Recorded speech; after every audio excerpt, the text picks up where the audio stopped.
¿Y si la próxima gran crisis global no viniera por un misil, sino por una moneda? El poder ya no se mide solo por armas o ejércitos, sino por quien controla el flujo del dinero, las rutas del comercio y las normas del intercambio.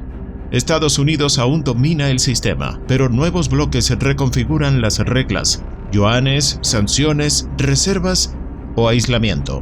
¿Puede un imperio sostenerse con deuda infinita? ¿Está el dólar perdiendo su legitimidad global? ¿Hasta dónde llegará la presión sobre China, Rusia o el BRICS? El nuevo orden ya comenzó, pero no todos se dieron cuenta. ¿Cómo surgió el poder económico global de Estados Unidos? El dominio global de Estados Unidos no fue casualidad. Su consolidación como potencia hegemónica tuvo como punto de inflexión la Segunda Guerra Mundial, cuando el país se posicionó como el mayor productor industrial del planeta. Europa estaba devastada y Japón neutralizado.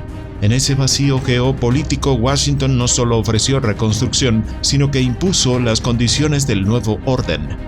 El dólar reemplazó a la libra esterlina como moneda de referencia internacional tras los acuerdos de Bretton Woods. La razón fue clara. Mientras el Reino Unido estaba en bancarrota, Estados Unidos concentraba más del 40% de las exportaciones globales. Ese respaldo productivo y militar convirtió a su moneda en la única aceptada para transacciones internacionales, especialmente en países que carecían de divisas fuertes. Las naciones necesitaban dólares para importar maquinaria, petróleo, tecnología o alimentos. Para obtenerlos, debían exportar a Estados Unidos, endeudarse en dólares o recibir inversiones extranjeras en esa misma moneda. Así, se generó una dependencia estructural. El dólar se convirtió en la llave del comercio mundial, lo que otorgó a Washington una ventaja incomparable. Podía emitir su moneda para financiar déficits sin temor a inflación descontrolada, ya que esos dólares circulaban por el mundo, no solo dentro de su economía.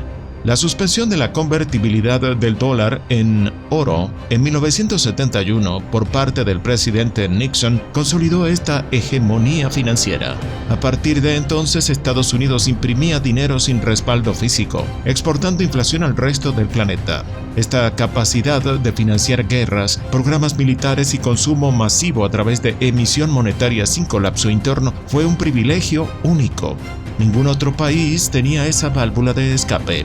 ¿Qué papel jugó el conflicto geopolítico en su consolidación? El ascenso estadounidense se reforzó con una doctrina expansionista basada en el control militar y económico de regiones clave. Desde la Guerra Fría, el país promovió una estrategia de contención, golpeando gobiernos que consideraba hostiles a su influencia. América Latina, Asia y Oriente Medio fueron escenarios constantes de intervenciones, golpes de Estado y alianzas forzadas. La victoria frente a la Unión Soviética fue interpretada como una señal de supremacía ideológica, pero también abrió la puerta a nuevas amenazas. La caída del bloque socialista no trajo paz duradera. Washington se volcó en asegurar los recursos estratégicos del planeta: petróleo, gas, minerales. El ALCA y el Plan Puebla-Panamá fueron parte de esa visión: controlar el mercado latinoamericano, privatizar sectores clave y militarizar zonas de interés energético. Sin embargo, esa agenda enfrentó resistencia social y gobiernos progresistas que bloquearon su ejecución. Aún así, el Pentágono amplió su red de bases militares por todo el hemisferio, consolidando su presencia. ¿Qué impacto tuvo la expansión militar y económica en la estabilidad interna de Estados Unidos? Durante las primeras décadas del siglo XXI, Estados Unidos combinó dos estrategias para sostener su hegemonía: el intervencionismo exterior y la manipulación financiera. El gasto militar superó con frecuencia los 700 mil millones de dólares anuales, representando una porción considerable del presupuesto federal. Sin embargo, gran parte de ese dinero se financiaba con emisión monetaria. La ventaja de tener al dólar como moneda global permitía imprimir sin consecuencias inmediatas. Ese flujo inorgánico se utilizaba para importar bienes y sostener niveles de consumo imposibles de alcanzar con su capacidad productiva real. La estructura resultante permitió a Estados Unidos vivir por encima de sus medios, pero el sistema contenía un punto débil. Si otros países dejaban de aceptar el dólar como medio de intercambio, toda la estructura colapsaría. En ese escenario, los billetes impresos se quedarían dentro del país, generando inflación, caída del poder adquisitivo y pérdida de competitividad para las empresas locales. Además, el financiamiento del gasto militar, las pensiones y las obras públicas se volvería inviable. Las consecuencias serían inmediatas: reducción de importaciones, contracción económica, desempleo y un retroceso en su influencia internacional. Este modelo, basado en emisión ilimitada, generó distorsiones globales. Países como China acumularon grandes cantidades de dólares exportando masivamente a Estados Unidos. Luego, esos mismos países comenzaron a prestarle dinero al Tesoro estadounidense, comprando bonos para sostener la maquinaria fiscal de su mayor comprador. Esta dinámica alimentó una burbuja global. Dólares sin respaldo inundaron los mercados, provocando inflación, desigualdades y una creciente dependencia del consumo estadounidense. ¿Cómo reaccionaron otras potencias ante el dominio económico de Washington? Frente a este desequilibrio estructural comenzaron a consolidarse bloques alternativos. El surgimiento del BRICS, conformado por Brasil, Rusia, India, China y Sudáfrica, fue una respuesta directa al monopolio financiero occidental. Estos países, con economías emergentes, vastos recursos naturales y un mercado interno en expansión, impulsaron mecanismos de intercambio comercial en monedas propias, evitando el dólar. La propuesta de crear una moneda multilateral respaldada por una canasta de divisas tomó fuerza en foros internacionales, especialmente después de la crisis hipotecaria de 2008. Ese colapso financiero expuso la fragilidad del modelo estadounidense. Millones de familias perdieron sus viviendas, el sistema bancario colapsó y la economía entró en recesión. Fue entonces cuando las guerras volvieron a funcionar como vía de escape. Las intervenciones en Irak y Afganistán, además de responder a intereses geoestratégicos, sirvieron para activar la economía interna a través de la demanda estatal. Uniformes, armas, alimentos, logística, todo se reactivó bajo el paraguas de la guerra. Sin embargo, el costo fue altísimo.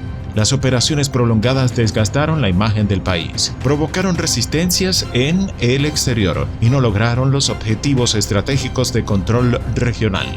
China, mientras tanto, continuó avanzando. Expansión tecnológica, inversión en infraestructura y alianzas diplomáticas marcaron el inicio de un nuevo equilibrio global. ¿Está ocurriendo una reconfiguración global del poder? En los últimos años, la estrategia estadounidense ha dado un giro. Frente al avance constante de China como potencia comercial y tecnológica, Washington reactivó su línea militar y confrontativa. Bajo el mandato de Joe Biden, la prioridad fue frenar la expansión de la ruta de la seda impulsada por Pekín. Para lograrlo, alentó el conflicto entre Rusia y Ucrania, debilitando el vínculo energético entre Europa y Moscú y bloqueando una vía clave de conexión euroasiática. El objetivo principal fue romper la alianza creciente entre Rusia, Alemania y China. La salida del Reino Unido de la Unión Europea debilitó a la eurozona y obstaculizó acuerdos energéticos independientes. La caída de Merkel y la llegada de un gobierno más afín a la OTAN facilitaron la estrategia de contención sin necesidad de desplegar tropas. Sin embargo, esta táctica generó efectos colaterales. La inflación en Estados Unidos se disparó, impulsada por el alza en los costos energéticos y de producción. El sistema bancario mostró signos de inestabilidad, mientras la posibilidad de una nueva recesión tomó fuerza. Lo que funcionaba en términos geopolíticos comenzaba a tensionar la economía interna. En paralelo, China consolidó su posición como líder exportador global, superando a la Unión Europea como bloque comercial. Su moneda, el yuan, comenzó a emplearse en transacciones internacionales con países de Asia, África y América Latina. Aunque el dólar sigue siendo dominante, su participación en las transacciones globales descendió al 60% con una tendencia a la baja. Frente a esta situación, el bloque BRICS propuso alternativas al dólar como moneda de reserva internacional. Entre las iniciativas destacan una divisa respaldada por oro o una combinación de monedas. Países como Argentina, Irán y Arabia Saudita ya comenzaron a comerciar en monedas locales, rompiendo con la lógica tradicional del sistema financiero global. El reordenamiento es gradual pero constante. Nuevas potencias emergen. India pasó de la 12ª a la 4ª economía mundial. México superó a España. En América Latina, gobiernos progresistas impulsan una agenda más autónoma frente a Washington. El poder global ya no emana de un solo centro, se redefine a través de alianzas, monedas y rutas comerciales. Estados Unidos sigue liderando en tamaño económico, pero su margen de acción se reduce. Sus decisiones marcarán el rumbo del nuevo orden mundial. Estados Unidos ya no es solo una superpotencia, es una potencia en disputa. Es moneda, deuda, bases militares, pero también es inflación, desgaste, retroceso. Es símbolo de liderazgo y de resistencia al cambio. Hoy se sellan alianzas, pero también se rompen. Se imponen sanciones y se activan respuestas. ¿Quién debe controlar el nuevo orden mundial? ¿Las viejas potencias? ¿Las economías emergentes? ¿Las monedas digitales? ¿El bloque BRICS? En este mundo global, solo quien conoce su historia y entiende el presente puede anticiparse al futuro. Suscríbete si te interesa seguir los giros invisibles del poder. Comenta qué actor marcará el rumbo. Comparte si este análisis te pareció necesario. Porque el imperio no cayó de golpe, pero ya empezó a desmoronarse.